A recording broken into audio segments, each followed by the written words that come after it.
And there was no emotion in that whole nonsense.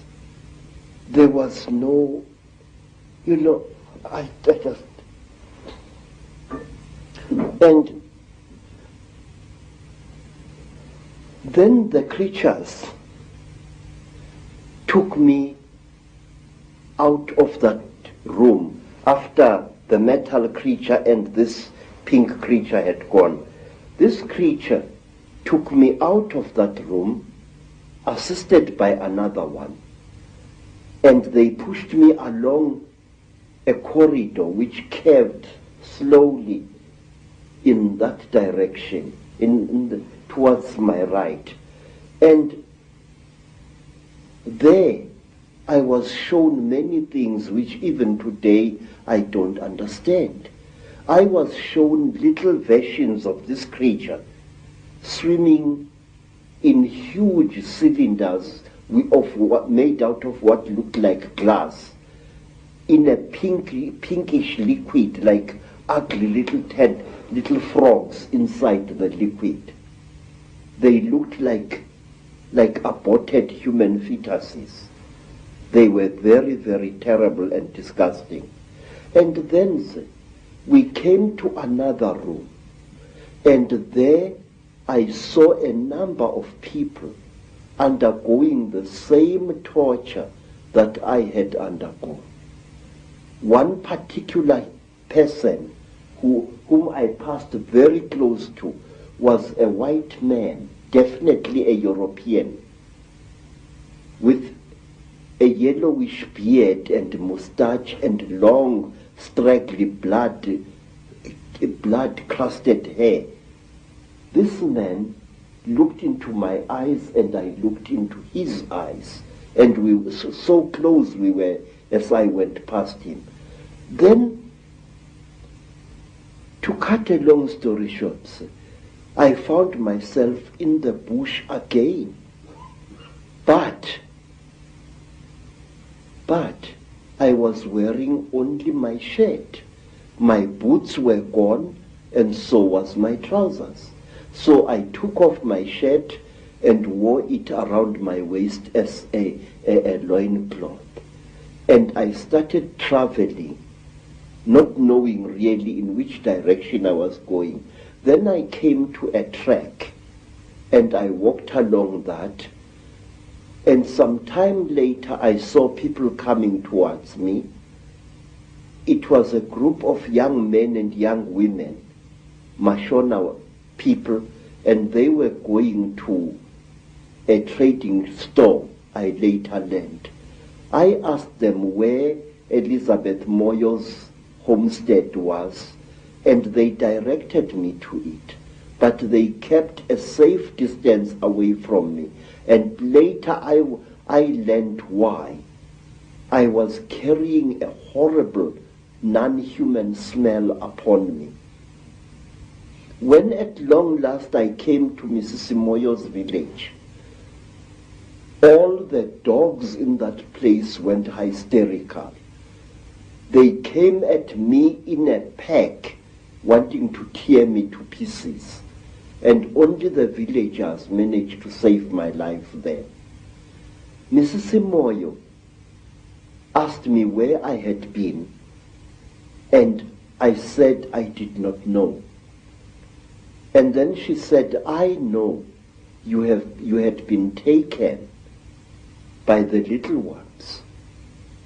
I said, yes. I cannot understand. She said, you must not try to understand. You were chosen by the gods as a living sacrifice. So don't even try to talk about this. But how could I not talk about it? I wanted to understand what had been done to me, by whom and why. Even now, sir, I still want to understand what it was all about. And many years later, I met a remarkable white woman, Elizabeth Clara, a famous South African woman who had worked for British intelligence during the war.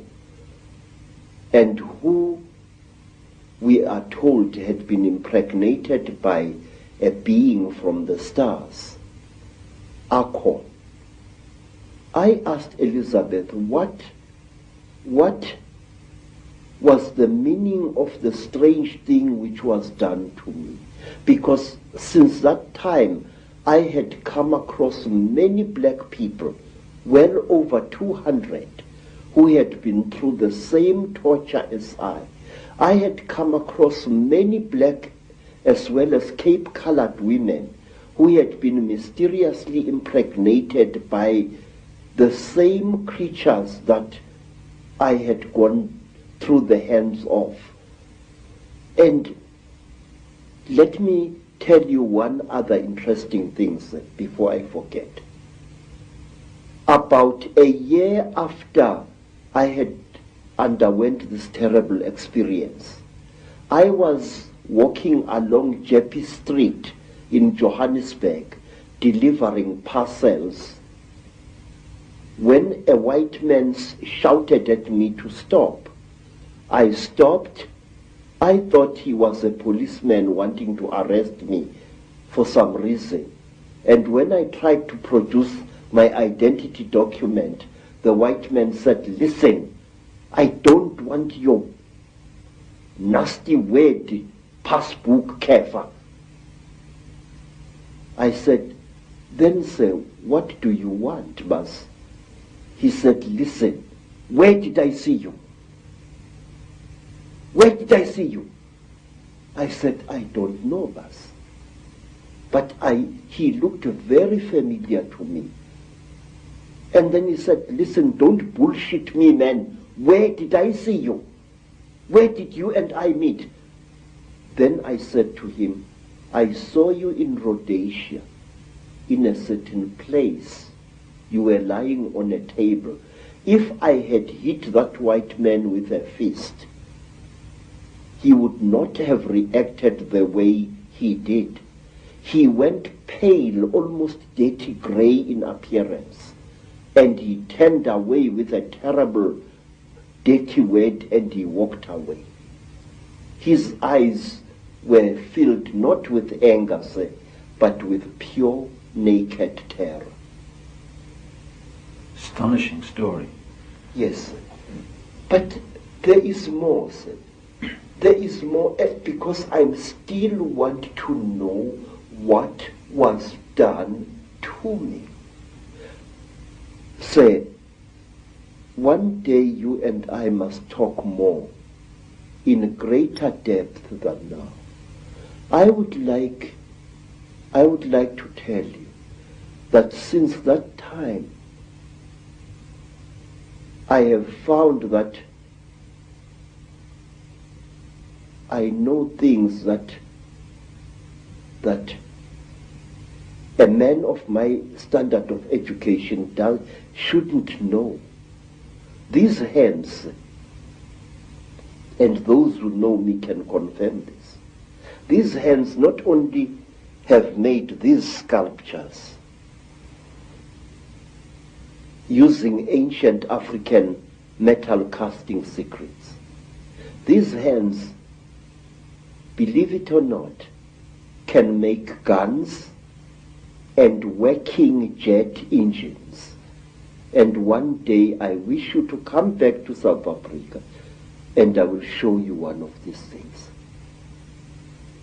I know things which I shouldn't know, and it started at that time. Now, you see, sir, I want to know, what am I? Since that terrible time, my life as a man was really messed up.